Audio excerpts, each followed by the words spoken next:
ভাবুন, আপনার পায়ের নিচেই একটা ভিন্ন জগৎ আছে। সূর্যের আলো নেই, বাতাস নিস্তব্ধ, কিন্তু সেখানে গড়ে উঠেছে এক সভ্যতা, নিজস্ব আইন, ভাষা, এমনকি উন্নত প্রযুক্তি। এটা কি কেবল গল্প, নাকি এমন কিছু যা মানব সভ্যতা অনেক আগেই জেনে ফেলেছে, কিন্তু আমাদের জানানো হয়নি? প্রাচীন গ্রিক, মায়া, হিন্দু এবং নরস পুরাণে পৃথিবীর নিচের রাজ্য বা পাতাল নিয়ে অসংখ্য উল্লেখ আছে। ভারতের পুরাণে পাতাললোক, নরস পুরাণে অ্যাসগার্ডের নিচে হেলহেইম, এমনকি খ্রিস্ট ধর্মে জাহান্নাম, সব জায়গাতেই নিচে থাকা কোনো শক্তির কথা বলা হয়েছে।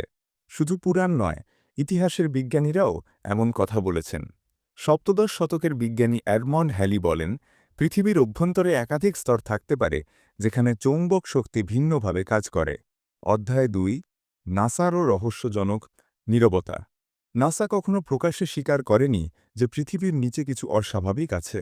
তবে তারা উত্তর মেরু ও দক্ষিণ মেরুর কিছু স্যাটেলাইট ছবি হঠাৎ করে হাইড করে দেয়। উদাহরণস্বরূপ 2007 সালে অ্যান্টার্কটিকার একটি গর্ত দেখা যায় গুগল আর্থে, পরে তা ব্লার করে দেওয়া হয়। কেন? নাসার অনেক পুরনো প্রজেক্ট, যেমন অপারেশন আইস ব্রিজ, এমন কিছু তথ্য সংগ্রহ করে যেগুলো আমরা দেখতে পাই না।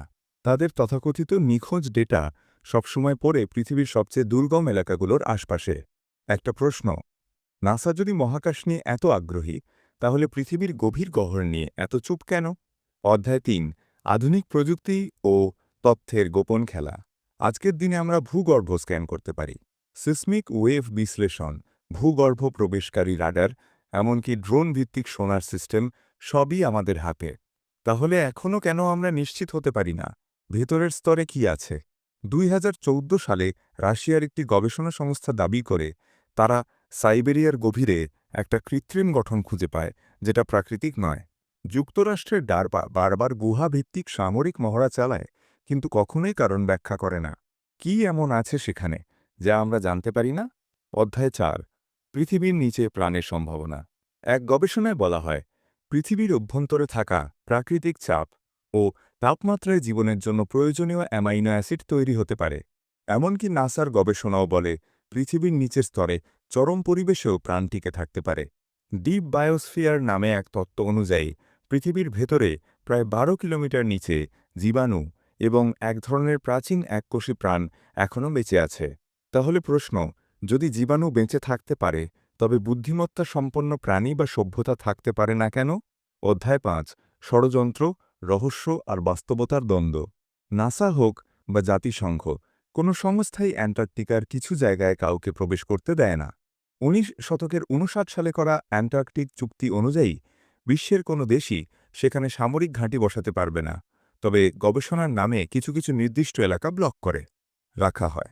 একজন আমেরিকান অভিযাত্রী রিচার্ড বার্ড 19 শতকের 47 সালে এক্সপিডিশনে গিয়েছিলেন অ্যান্টার্কটিকায়।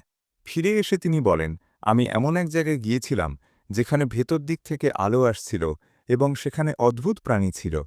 কিন্তু এই বক্তব্য কখনোই অফিসিয়ালি স্বীকৃত হয়নি। তাঁকে পরে আর মিডিয়ায় তেমন দেখা যায়নি।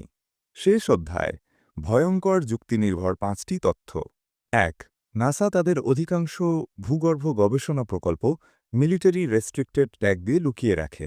2, পৃথিবীর প্রায় সব প্রাচীন ধর্মই বলে নিচের দিকে আছে অন্য জগৎ, উপরের দিকে নয়। 3, ডারপা ও সিআইএ দীর্ঘদিন ধরে ভূগর্ভস্থ অঞ্চল নিয়ে স্ট্র্যাটেজিক টানেল ওয়ারফেয়ার নিয়ে কাজ করে যাচ্ছে। 4, গুগল আর্থ অ্যান্টার্কটিকার একাধিক গর্ত এখন ব্লার্ড বা কাটা অবস্থায়, যা একমাত্র সরকারি অনুরোধেই সম্ভব।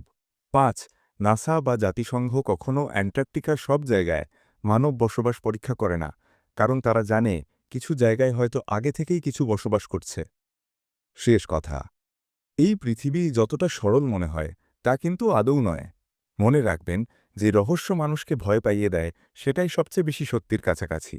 পৃথিবীর নিচে থাকা সেই গোপন সভ্যতা হয়তো এখনও চুপচাপ আমাদের দিকে তাকিয়ে আছে।